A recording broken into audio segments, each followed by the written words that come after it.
सिय शोभा ही बरन प्रभु आपन दशा विचारिम। अब बोले सुचि मन अनुज सन बचन समय अनुहारिम। हृदय में सीता की शोभा का वर्णन करके करते और अपनी दशा को विचार कर भगवान राम ने पवित्र मन से, शुद्ध मन से अपने भाई लखन से कहा, समय अनुसार कहा। क्या कहा? तात जनक जन तनया यह सोहेता। यह वही कन्या है जिसके लिए राजा जनक ने धनुष यज्ञ किया है। उसी धनुष यज्ञ के लिए, गौरी पूजन के लिए सखियों ने इन्हें ले आई। दास बिलोकी अलौकिक शोभा। जिसे सीता के सुंदर अलौकिक शोभा को देखकर सहज पुनीत मोर मन क्षोभा। जो स्वाभाविक रूप से मेरा मन जो पवित्र है, उस मन को, पवित्र मन को भी क्षोभ हो गया है, उसमें भी उतार चढ़ाव हो रहा है। मेरा मन भी क्षुब्ध हो गया है। सो सब कारण जान विधाता, अफर कहीं सुभग सुभद अंग सुनु भ्राता। अब इसका कारण क्या है, या तो भगवान ही जाने, विधाता ही जाने। लेकिन अब शुभ का संकेत देने वाली शारीरिक अंग जो हैं वे रखने लगे। भगवान राम लखन से कहते हैं, रघुवंशन कर सहज स्वभाव। रघुवंशियों में से जितने हैं सबका स्वाभाविक स्वभाव है। क्या स्वभाव है?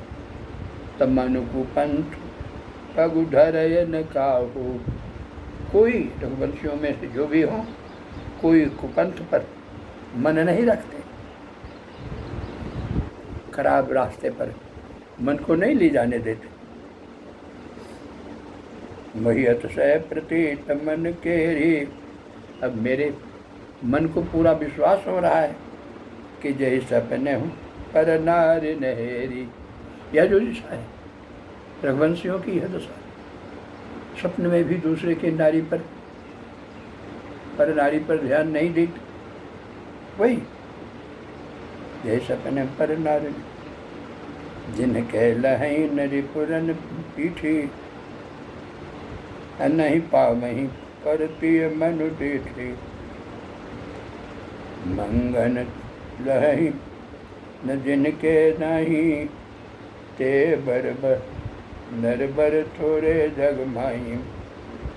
मेरे वंश का तो यह स्वभाव है, तुम मांगने में नहीं करता और शत्रु को पीठ नहीं दिखाता।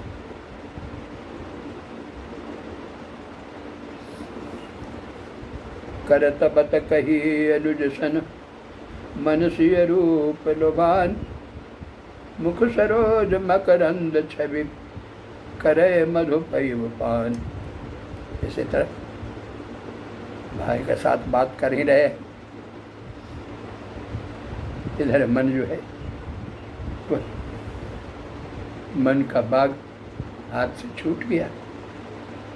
मनुज सन मन सिय आप लोग, मन जो है तो सीता पर आकर्षित हो गया। मुख सरोज मकरंद छवि।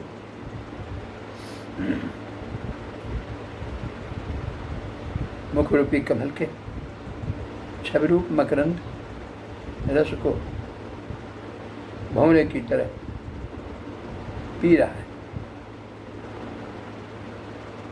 राम की दृष्टि मुख रूपी मुख सौंदर्य को भंवरे की तरह उसके छवि पी रहा है।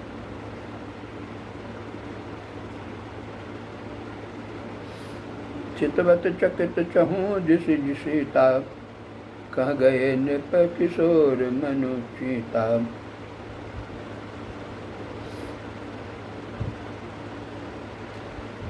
चितवत चकित चहूँ जिस सीता।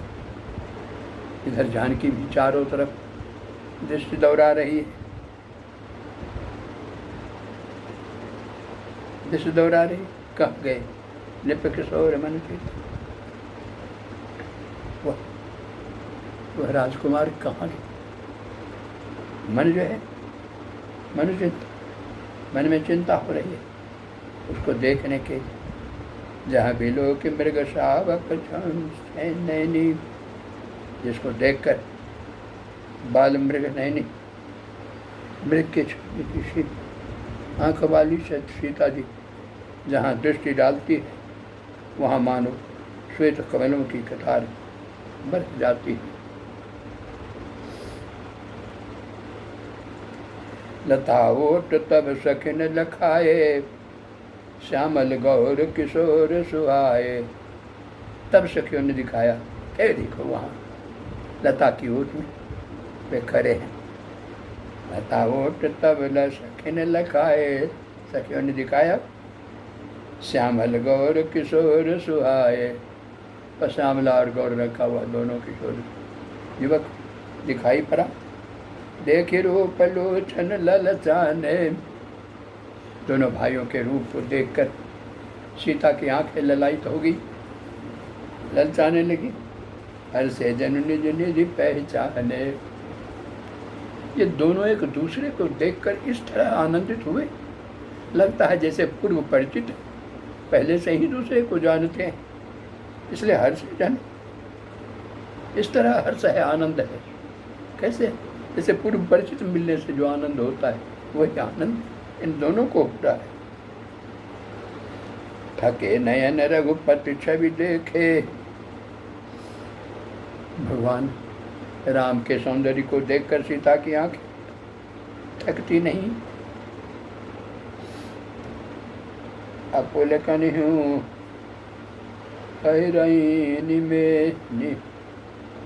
निमे से हरि निमेष, थके नहीं। ऐसा हुआ कि निमेष पलकों पर रहना ही भूल गए। पलकन हूँ हरि पलक पर रहना ही छोड़ दिया। अधिक स्नेह देह वह बुरे, पलक पर रहना छोड़ देने का अर्थ कि उसके कारण पलकें गिरती उठती, उस पर रहना छोड़ दिया। वो पलकें हैं नहीं तो पलकें उठती गिरती नहीं।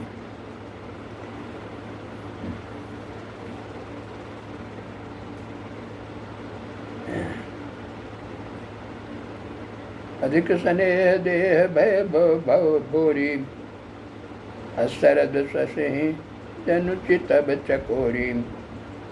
अब दोनों का प्रेम इस तरह बेहुबल कर रहा है।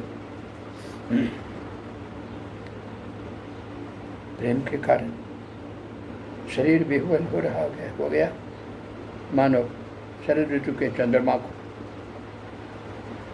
चकोरी देख रही हो।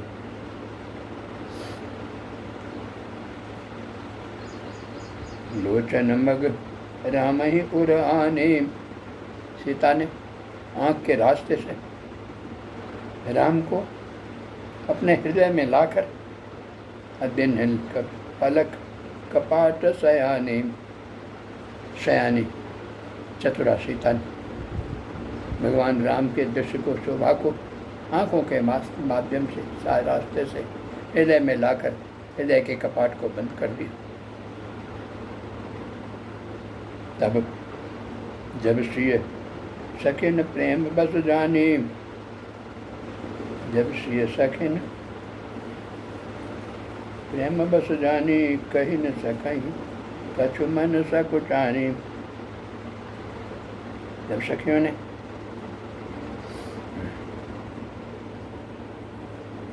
ने सीता जी को प्रेम के बस में जाना हुआ समझा, प्रेम बस में भूत माना, तो कह न सकें कछु, मन लजा गई, सीता लज्जित हो गई, कह न सकी कछु, तो कुछ कह न सकी। सीता जी को प्रेम के बस जाना, तब वे मन में सकटा गई, कुछ कह न सकी। लता भवन ते प्रगट भे, तही अब सर दो भाई, निकसे जन जुग विमल बिर चलद पटल बिल गाय सियावर रामचंद्र शंकर जो नाम।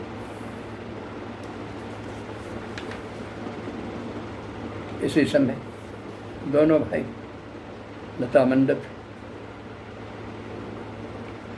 दोनों भाई उस कुंज से प्रकट हुए मानो दो निर्मल चंद्रमा बादलों के पर्दे को हटाकर निकल आया।